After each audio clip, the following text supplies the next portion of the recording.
오늘은 2025년 2월 25일 윤석열 대통령님께서 헌재에서 최후 발언하신 것을 대신 읽어드리도록 하겠습니다.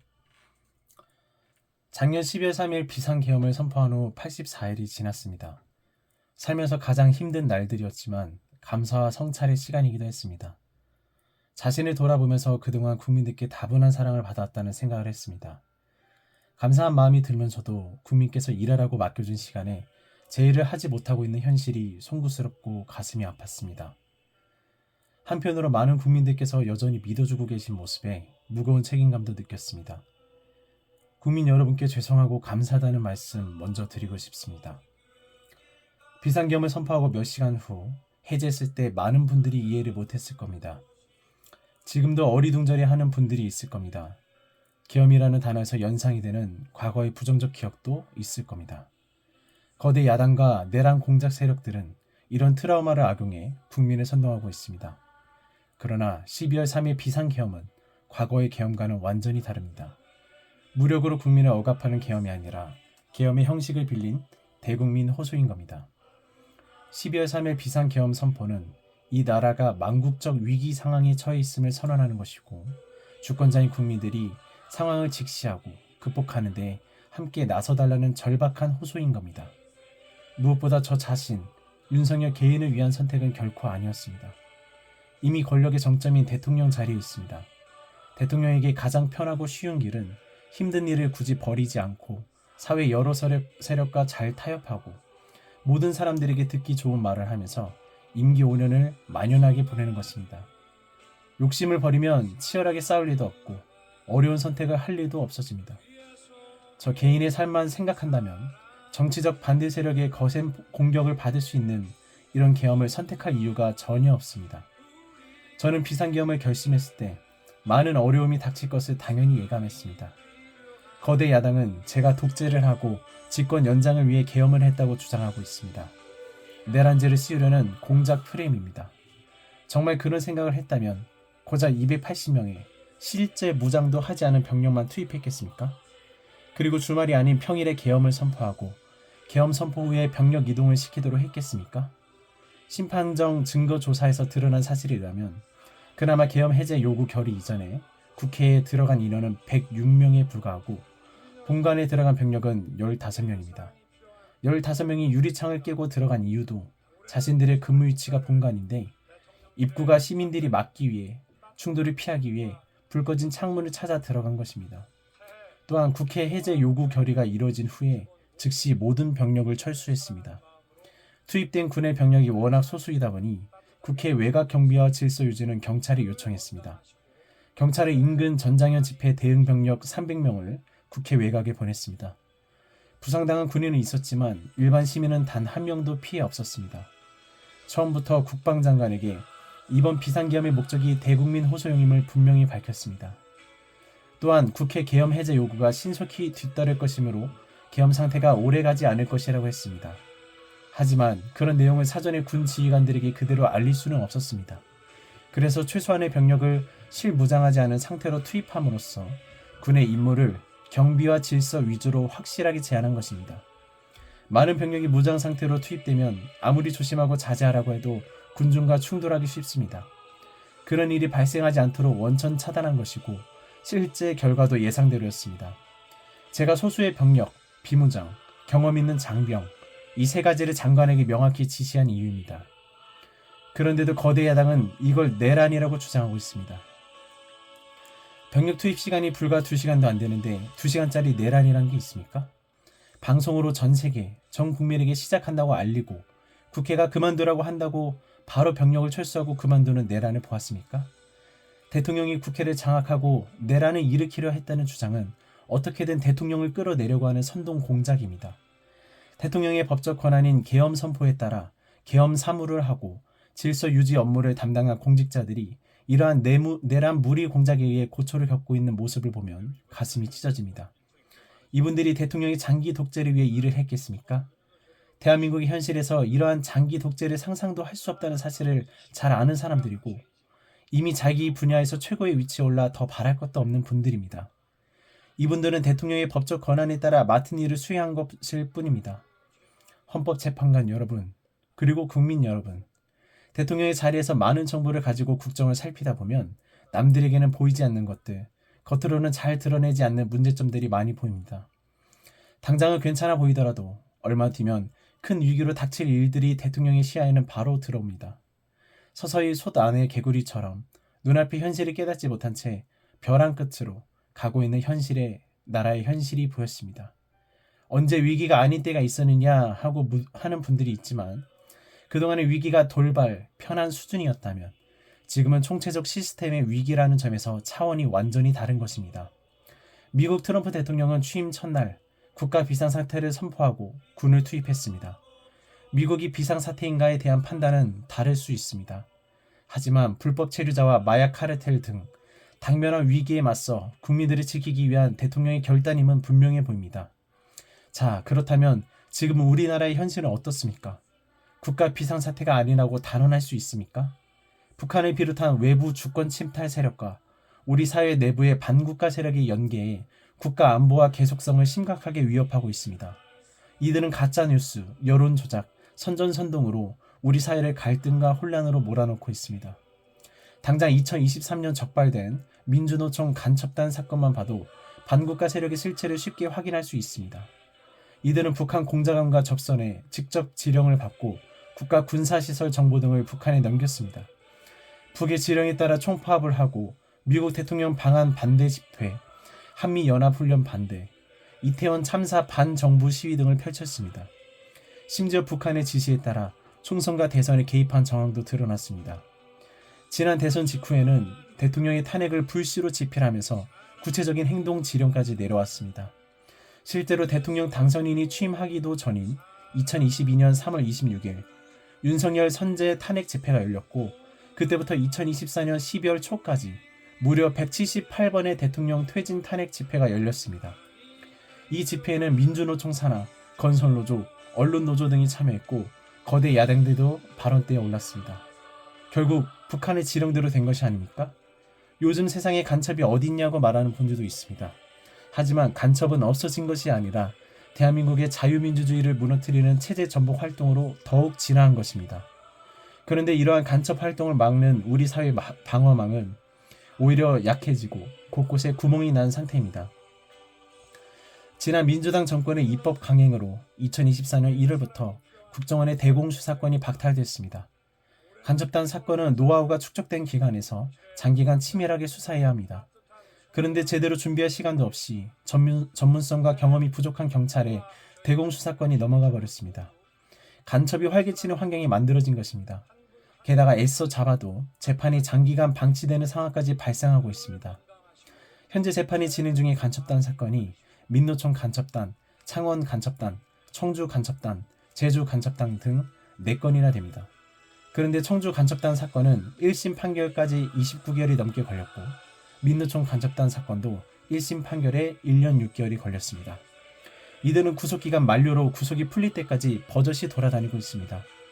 제주 간첩단 사건은 1월 1년 10개월째 재판이 파행 중입니다. 모두 석방된 상태입니다. 간첩을 잡지도 못하고 잡아도 제대로 처벌하지 못하는데 이런 상황이 과연 정상입니까? 그런데도 거대 야당은 민주노총을 옹호하기 바쁘고 국정원 대공수사권 박탈에 이어 국가보안법 폐지까지 주장하고 있습니다. 경찰의 대공수사에 쓰이는 특별활동비마저 전액 삭감했습니다. 한마디로 간첩을 잡지 말라는 것입니다. 작년에는 중국인이 드론을 띄워 우리 군사기지, 국정원, 국내 미군 군사시설을 촬영하다가 연이어 적발된 사건이 있었습니다. 이들을 간첩죄로 처벌하기 위해선 법률을 개정해야 하는데 거대 야당이 완강히 거부하고 있습니다. 국가 핵심 기술을 유출하는 산업 스파이도 최근 급증하고 있습니다. 반도체 디스플레이 등 기술 유출 피해가 수십조에 달하는데 그 3분의 2가 중국으로 유출됩니다. 거대 야당은 산업 스파이를 잡기 위한 법률도 막고 있습니다. 거대 야당은 방위사업법 개정을 당론으로 지정하고 있습니다. 국회에 제출된 방산기밀 자료들이 제대로 보안 유지가 되면 적대 세력에 넘어가지 않는다고 누가 보장할 수 있습니까? 방산기밀 자료가 이렇게 유출되면 상대국에서 우리 방산 물자를 수입하겠습니까? 북한, 중국, 러시아가 원치 않는 자유세계 방산 수출을 하지 말라는 말과 같습니다. 방산 수출은 단순히 돈을 버는 것만이 아닙니다. 수출 상대국과 전략적 연대를 강화하고 더 나아가 자유세계의 많은 국가들과 국방협력을 이루어서 우리의 안보를 튼튼하게 하는 것입니다. 이러한 방산 수출을 권장하기는커녕 이렇게 방해하는 것이 결국 누구에게 도움이 되는 겁니까? 거대 야당은 우리 국방력을 약화시키고 군을 무력화하는 데 앞장서고 있습니다. 여러분이 아시는 바와 같이 북한은 우크라이나에 많은 병력을 파병하여 러시아와 군사 밀착을 시도하고 있습니다. 우리에겐 매우 심각한 안보 위협입니다. 그런데도 이를 살피하기 위해 참관단을 보내려 하자 거대 야당은 당시 신원식 국방장관 탄핵까지 겁박하며 결사적으로 이를 막았습니다. 심지어 거대 야당은 우크라이나 참관단 파견 대북 확성기와 오물풍선 대응 검토 등 군의 정당한 안보 활동을 외환죄라고 우기고 있습니다. 국가와 국민의 안전을 지키려는 대통령을 전쟁 광이라 비난하고 북핵 위협에 대응하는 한미일 합동훈련을 극단적 친일 행위라고 매도했습니다. 1차 대통령 탄핵 소추안에는 북중러를 적대시하는 것이 탄핵 사유라고 명기했습니다. 190석에 달하는 무소불위의 거대 야당이 우리나라 국민 편이 아니라 북중러의 편에 서 있는 겁니다. 이러한 상황이 국가 위기 상황이 아니면 뭐란 말입니까? 이뿐이 아닙니다. 거대 야당은 핵심 국방 예산을 삭감해 우리 군을 무력화하려고 하고 있습니다. 거대 야당은 전체 예산 가운데 겨우 0.65% 깎았을 뿐이라고 주장하고 있습니다. 그러나 그게 어디가 중요합니까? 마치 사람의 두 눈을 빼놓고 몸 전체에서 겨우 눈알 2개를 뺐다고 말하는 것과 같은 얘기입니다. 거대 야당이 삭감한 국방 예산은 우리 군의 눈알과 같은 예산입니다. 북한 핵과 미사일 기지를 선제 타격하는 킬체인의 핵심인 정찰 자산 예산을 대폭 삭감했습니다.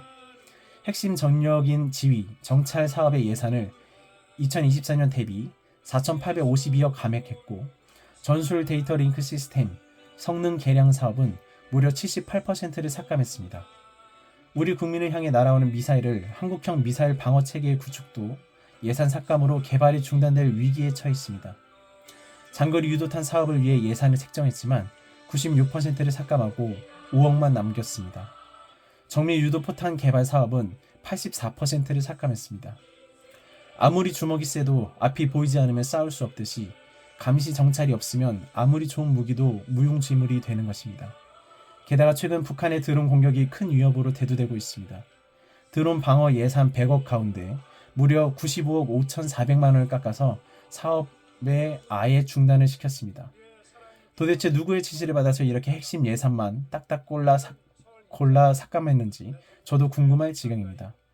게다가 지난 민주당 정권은 국군 방첩사령부의 수사요원을 절반가량 대폭 감축해 군과 방산에 대한 정보 활동과 방첩 활동에 심각한 타격을 주었습니다. 또 과거 간첩 사건과 연루된 인물을 국정원의 주요 핵심 간부로 발령해서 국정원이 간첩기관인지 정부 유출기관인지도 모를 정도로 방치하기도 했습니다. 지난 정부 시절 이런 일을 주도한 인물들이 여전히 거대 야당의 핵심 세력으로서 우리의 안보를 흔들고 있습니다.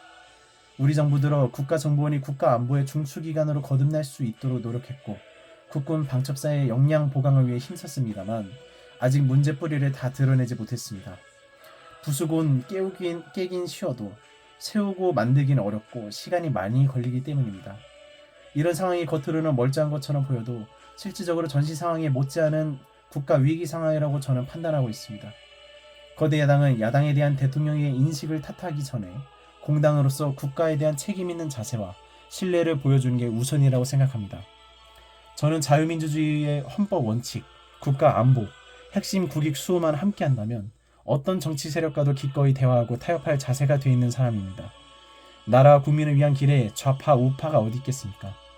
하지만 자유를 부정하는 공산주의, 공산당 일당 독재, 유물론에 입각한 전체주의가 다양한 속임수로 우리 대한민국에 스며드는 것은 막아야 합니다.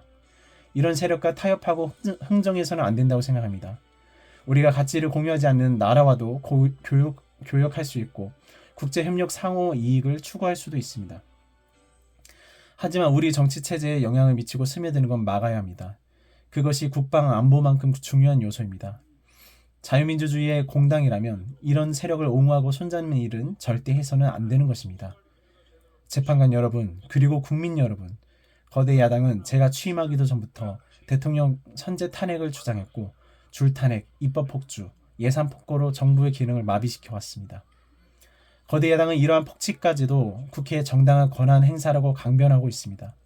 그러나 국회의 헌법적 권한은 국민을 위해 쓰라고 부여된 것입니다. 자신들의 정치적 목적을 위해 정부 기능을 마비시키는데 그 권한을 악용한다면 이는 헌정 질서를 붕괴시키는 국헌 문란과 다름없습니다. 또한 거대 야당은 제가 비상계엄으로 국회의 권능을 마비시키려 했다며 내란몰이를 계속하고 있습니다. 하지만 거대 야당은 제가 대통령 취임한 이후, 아니 취임하기 전부터 지속적으로 끈질기게 정부의 권능을 마비시켜 왔습니다. 마치 정부를 마비시키는 것이 유일한 목표인 것처럼 국회의 권한을 마구마구 휘둘러 왔습니다. 국회의원과 직원들의 출입을 막지도 않았고 국회의원도 절대 방해받지 않은 2시간짜리 비상계엄과 정부 출범 이후 2년 반 동안 줄 탄핵, 입법, 예산 폭거로 정부를 마비시켜온 거대 야당. 이 둘 중에 어느 쪽이 상대의 권능을 마비시키고 침해한 것입니까? 거대 야당은 국무위원들은 물론이고 방통위원장, 검사, 감사원장에 이르기까지 탄핵하고 또 탄핵했습니다. 탄핵 사유가 되는지 여부는 전혀 중요하지 않았습니다. 심지어 거대 야당 대표를 노려봤다고 장관을 탄핵하기도 했습니다. 일단 탄핵해서 직무를 정지시켜 놓고 정작 헌재 탄핵 심판에는 탄핵 사유를 마음대로 변경하는 황당한 일도 반복했습니다. 얼마 전 중앙지검장 등 검사에 대한 탄핵 심판을 재판관 여러분께서 직접 진행하지 않았습니까? 기자회견장에서 거짓말을 했다는데 실제로는 그 기자회견장에 나오지도 않았고 국정감사에서 허위 증언을 했다는데 정작 국정감사에 출석하지도 않았습니다. 기본적인 탄핵 사유조차도 틀렸는데도 일단 직무부터 정지시키고 보는 것입니다. 이것이 과연 정상적인 일입니까? 거대 야당의 공직자 줄 탄핵은 정부 기능을 마비시키는 차원을 넘어 헌정 질서 붕괴로 치닫고 있습니다. 이태원 참사가 발생하자 거대 야당은 연일 진상 규명을 외치면서 참사를 정쟁에 이용했습니다. 급기야 행안부 장관을 탄핵했습니다. 당시 북한이 민노총 간첩단에게 보낸 지령문에 이런 내용이 있습니다. 이번 특대형 참사를 계기로 사회 내부에 세월호 참사 진상 규명 투쟁과 같은 정세 국면을 조성하는 데 중점을 두고 각계각층의 분노를 최대한 부추시켜라. 거대 야당이 북한 지령을 받은 간첩단과 사실상 똑같은 일을 벌인 것입니다. 이야말로 사회 갈등을 키우는 선동 탄핵이라 할 것입니다. 거대 야당은 자신의 당대표를 수사하는 검사들도 줄줄이 탄핵하고 서울중앙지검장까지 탄핵했습니다. 검사 탄핵은 그 자체로도 수사 방해이지만 검사 탄핵을 지켜무는 판사들에 대한 겁박이 되기도 마련입니다. 야당 대표에 대한 검찰 수사를 받고 야당 대표의 범죄를 심판할 판사들까지 압박하기 위한 방탄 탄핵인 것입니다. 급기야 거대 야당은 지난 정부의 이적행위를 수사하는 감사원장까지 탄핵을 했습니다. 거대 야당은 감사원장, 탄핵 소추안의 사드 정식 배치 고의 지연, 이런 감사 내용도 포함시켰습니다. 지난 사건은 지난 민주당 정권의 사드 작전 일시 등 국가 기밀 정보를 넘겨준 간첩 사건입니다. 자신들의 간첩 행위를 무마하기 위한 이적 탄핵이 아닐 수 없습니다. 헌법기관인 감사원장에 대한 무차별 탄핵은 그 자체로도 심각한 헌법 파괴이지만 이적 행위까지 탄핵으로 덮는 것을 보면 이야말로 자유민주주의를 무너뜨리는 망국적 위기 상황이라고 판단한 것입니다. 또 한편 정부 각 부처들은 국민의 세금으로 엄청난 규모의 예산을 사용하고 집행하고 있습니다. 수많은 산하기관도 거느리고 있습니다. 그런데 이러한 부처의 수장들을 직무 정지시켜 그 부처의 직무를 마비시킨다면 그 기회비용과 재정적 측면에서도 국가와 국민에 얼마나 막대한 경제적 피해를 입히는 것이 되겠습니까? 거대 야당은 공직자를 무차별 탄핵 소추하고 소추인단 변호사 비용도 국민 세금으로 사용하고 있습니다. 그렇지만 억울하게 탄핵 소추된 공직자들은 직무가 정지된 상황에서도 개인 자금으로 변호사 비용까지 조달해야 했습니다. 정부 공직자들은 거대 야당의 이러한 폭거에 한없이 위축될 수밖에 없습니다. 이처럼 거대 야당은 선동 탄핵, 방탄 탄핵, 이적 탄핵으로 대한민국을 무너뜨리고 있습니다. 우리나라 선거 가운데 대통령 선거가 기간도 가장 길고 국민적 관심도 가장 큽니다. 그만큼 직선 대통령의 민주적 정당성은 다른 선출직 공직자에 비해 그 무게가 다릅니다. 과거 우리나라 민주화운동은 한마디로 대통령 직선제 확보였다고 할 수 있습니다. 그런데 거대 야당은 대선이 끝나자마자 동조 세력과 연대하여 아직 취임도 하지 않은 대통령 당선자를 상대로 선제 탄핵, 퇴진 운동을 벌이기 시작했고 지난 2년 반 동안 오로지 대통령 끌어내리기를 목표로 한 정부 공직자 줄 탄핵, 입법과 예산 폭거를 계속해왔습니다. 헌법이 정한 정당한 견제와 균형이 아닌 민주적 정당성의 상징인 직선 대통령 끌어내리기 공작을 쉼없이 해온 것입니다. 이것이 국헌문란이 아니면 도대체 어떤 것이 국헌문란 행위이겠습니까? 뿐만 아니라 거대 야당의 이런 지속적인 국헌문란 행위는 국가 정체성과 대외 관계에 있어서 자유민주주의 헌법 정신과 동떨어진 인식에 기반하고 있습니다. 따라서 직선 대통령을 끌어내리기 위한 줄탄핵, 입법 예산 폭거는 어느 면에서나 보나 자유민주주의 헌정 질서를 파괴하는 것입니다. 흔히들 대통령 중심제 권력 구조를 가지고 제왕적 대통령제라고 합니다. 그러나 지금 우리나라는 제왕적 대통령이 아니라 제왕적 거대 야당의 시대입니다. 그리고 제왕적 거대 야당의 폭주가 대한민국 존립의 위기를 불러일으키고 있습니다. 계엄 이후 벌어진 일들만 보아도 잘 알 수 있지 않습니까? 제가 정말 제왕적 대통령이라면 공수처, 경찰, 검찰이 앞다퉈서 저를 수사하겠다고 나서고 내란죄 수사권도 없는 공수처가 영장 쇼핑, 공문서 위조까지 해가면서 저를 체포할 수 있었겠습니까? 비상계엄에 투입된 군 병력이 총 570명에 불과한데 불법적으로 대통령 한 사람 체포하겠다고 대통령 관저에서 3, 4천 명이 넘는 경찰력을 동원했습니다. 대통령과 거대 야당 가운데 어느 쪽이 제왕적 권력을 휘두르며 헌정 질서를 무너뜨리고 있습니까? 제가 비상계엄을 결단한 이유는 이 나라의 절체절명의 위기를 더 이상 방치할 수 없다는 절박함, 그것이었습니다. 저는 주권자인 국민들께 이러한 거대 야당의 반국가적 폐악을 알리고 국민들께서 매서운 감시와 비판으로 이들을 멈춰달라고 호소하고자 했습니다. 국정 마비와 자유민주주의 헌정질서 붕괴를 막고 국가 기능을 정상화하기 위해 절박한 심정으로 비상계엄을 선포한 것입니다. 12월 3일 비상계엄 선포는 국가가 위기 상황과 비상사태에 처해 있음을 선언한 것입니다. 국민을 억압하고 기본권을 제한하려는 것이 아니라 주권자인 국민께서 비상사태의 극복에 직접 나서주십사 하는 간절한 호소입니다. 그런데 거대 야당은 제가 국회의 요구에 따라 계엄을 해제한 그날부터 탄핵 시동을 걸었습니다. 하지만 비상계엄은 범죄가 아니고 국가 위기를 극복하기 위한 대통령의 합법적 권한 행사입니다. 저는 긴급 국무회의를 거쳐 방송을 통해 비상계엄을 선포했고 질서 유지를 위해 국회에 최소한의 병력을 투입했으며 국회가 해제 요구 결의를 하자 즉각 병력을 철수하고 국무회의를 소집해서 계엄을 해제했습니다. 다 알고 계시다시피 2023년 중앙선관위를 포함한 국가기관들이 북한에 의해 심각한 해킹을 당했습니다.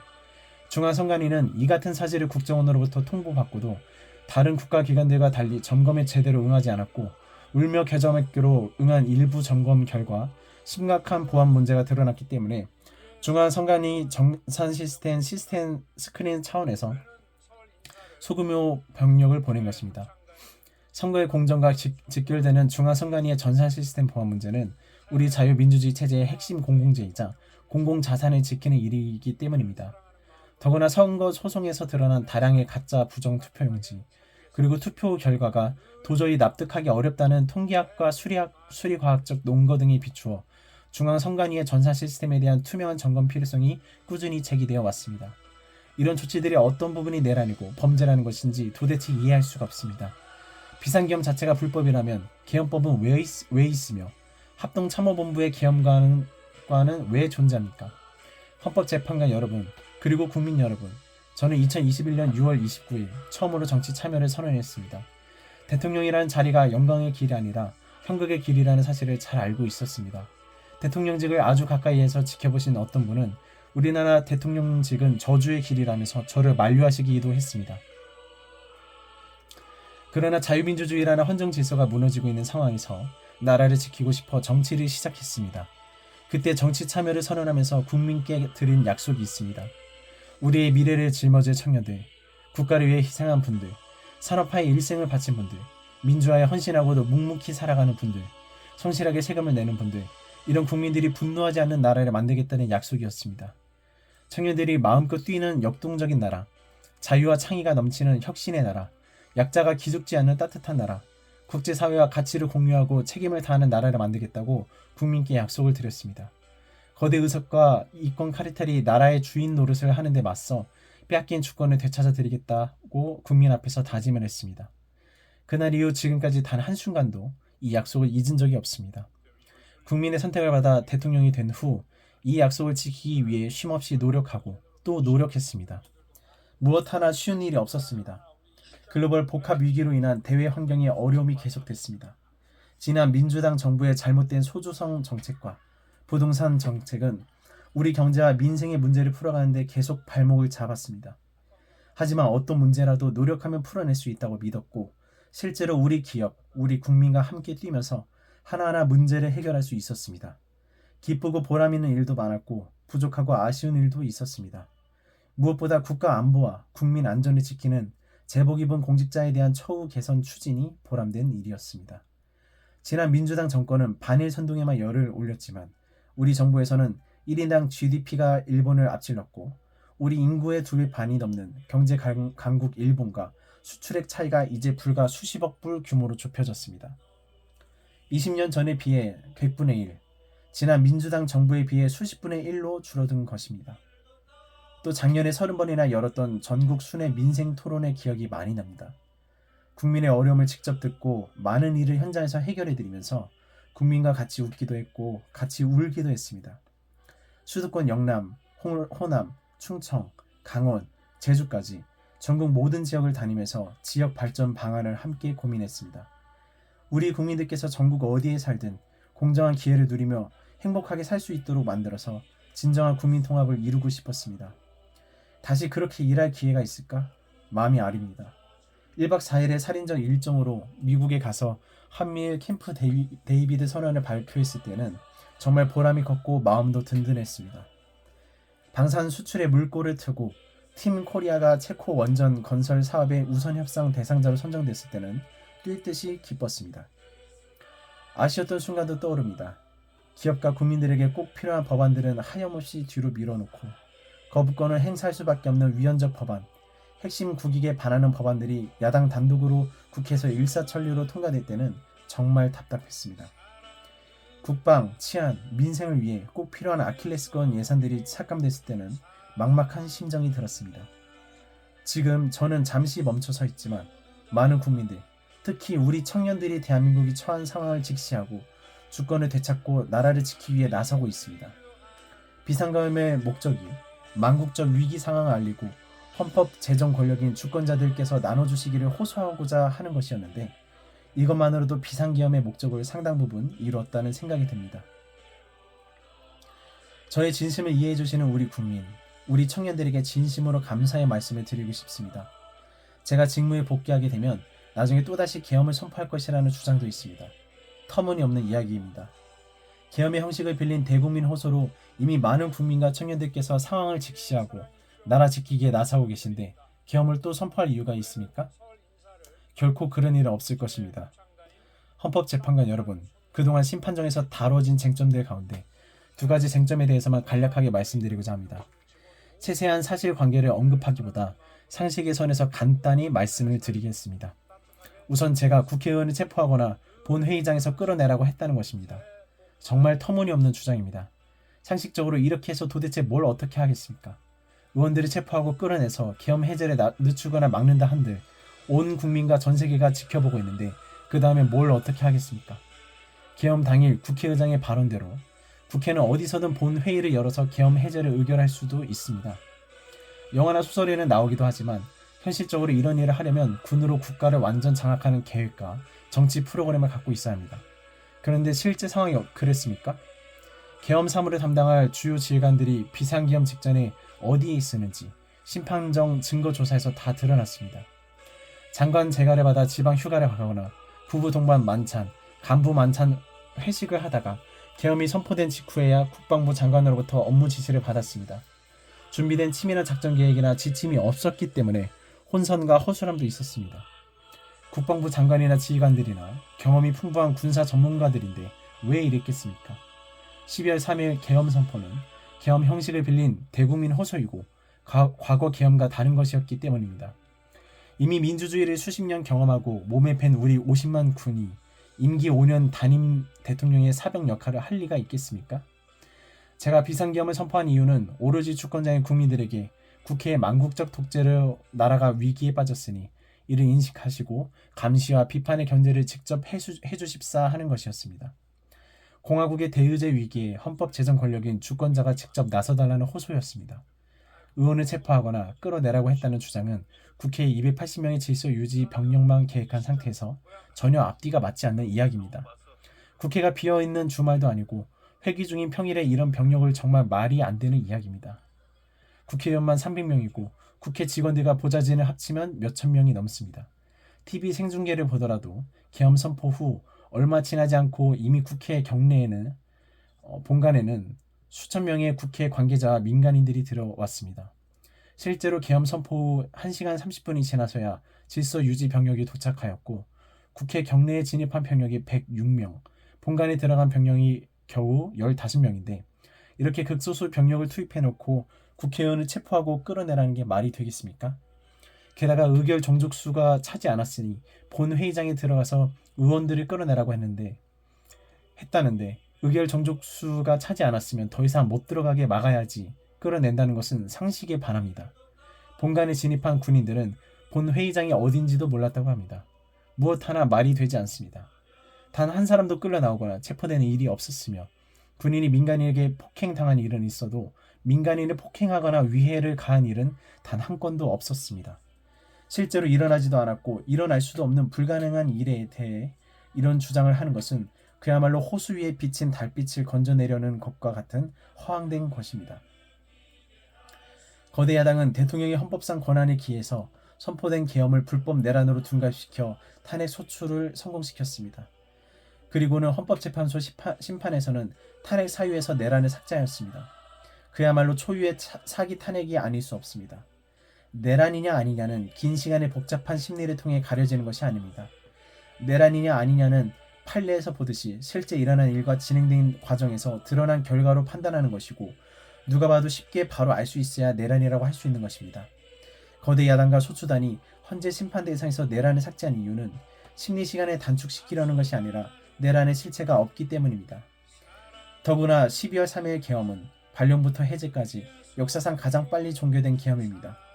그러다 보니 계엄사령부 조직도 구성되지 못했고 예하 수사본부 조직도 만들어지지 못한 채 그냥 계엄이 종료되었습니다. 겨우 몇 시간 평화적으로 진행된 계엄을 내란이라고 볼 수 없는 것입니다. 이어서 비상계엄 국무회의에 대해 말씀을 드리겠습니다.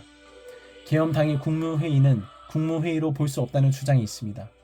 그런데 국무회의를 할 것이 아니었다면 12월 3일 밤에 국무위원들이 대통령실에 도대체 왜 온 것입니까? 국무회의가 아니라 간담회 정도였다는 주장도 있습니다만 그날 상황이 간담회 할 상황입니까? 간담회는 의사 정족수도 없는데 왜 국무회의 의사 정족수가 찰 때까지 기다렸겠습니까? 당일 저녁 8시 30분부터 국무위원들이 차례로 오기 시작했고 저는 국무위원들에게 비상계엄에 대해 설명하고 국방부 장관이 계엄의 개요가 기재된 비상계엄 선포문을 나눠주었습니다. 국무위원들은 경제적 외교적으로 어려움이 있을 수 있다고 우려했고 저는 대통령으로서 각 부처를 관장하는 국무위원들의 생각과 다른 생각을 가지고 있으며 국가가 비상상황이고 비상조치가 필요함을 설명했습니다. 그리고 각 부처 장관의 우려사항, 예를 들어 경제부총리의 금융시장 혼란 우려와 외교부 장관의 우방국 관계 우려는 걱정하지 말라고 했습니다. 국무위원들이 과거에 계엄을 연상하고 있어서 저는 걱정하지 말라고 한 것입니다. 의사 정족수 충족 이후 국무회의 시간은 5분이었지만 그 전에 이미 충분히 논의를 한 것입니다. 다음날 새벽 계엄 해제 국무회의는 소요시간이 단 1분이었습니다. 실제 정례, 주례 국무회의의 경우에도 모두 발언, 마무리 발언 등을 하고 많은 안건을 다루기 때문에 1시간가량 걸리지만 개별 안건의 심의 시간은 극히 짧습니다. 또한 비상계엄을 위한 국무회의를 정례, 주례 국무회의처럼 할 수는 없습니다. 보안 유지가 중요하고 그렇게 해야 혼란도 줄이고 질서 유지 병력도 최소화할 수 있기 때문입니다. 이상민 전 행안부 장관은 지난 심판정에서 국무회의를 100여 차례 참석했지만 이번 국무회의처럼 실질적으로 열띤 토론이나 의사 전달이 있었던 것은 처음이라고 증언했습니다. 국무회의 배석을 위해 비서실장과 안보실장을 대통령실로 나오도록 했고 국가안보의 문제이기도 해서 국정원장도 참석시켰습니다.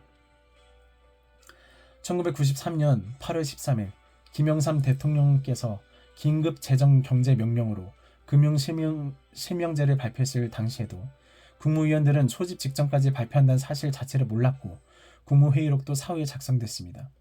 그때 상황은 이인재 당시 노동부 장관께서 이미 자세히 설명하신 바 있습니다. 그러나 아무도 이를 두고 국무회의가 없었다고 하지 않았고 당시 헌법재판소는 긴급명령 발동을 모두 합헌이라고 결정했습니다. 그 밖에 여러 점들에 대해서는 변호인단의 변론으로 가름하겠습니다. 헌법재판관 여러분, 그리고 국민 여러분, 저는 언젠가 해야 하고 누군가 해야 하는 일이라면 지금 제가 하겠다는 마음으로 대통령직을 수행해 왔습니다. 그래서 임기 전반부 동안 역대 정부들이 표를 잃을까봐 하지 못했던 교육, 노동, 연금의 3대 개혁을 중심으로 국정개혁 과제를 과감하게 추진했습니다. 30년 동안 지지부진했던 유보 통합의 첫 걸음을 떼었고 늘봄 학교와 융복합 고등교육, 그리고 지역 산업과의 연계 강화를 위한 과감한 권한 이전 등 교육개혁의 기틀을 마련했습니다. 노사법치의 틀을 새롭게 세우고 4차 산업혁명 시대에 적응하기 위한 노동 유연화와 노동보호의 노동개혁 물꼬도 텄습니다. 국가적 난제였던 연금개혁도 역대 정부 최초로 방대한 수리 분석과 심층 여론조사를 진행하였고 수용성이 높은 방안을 만들어서 국회에 제출했습니다.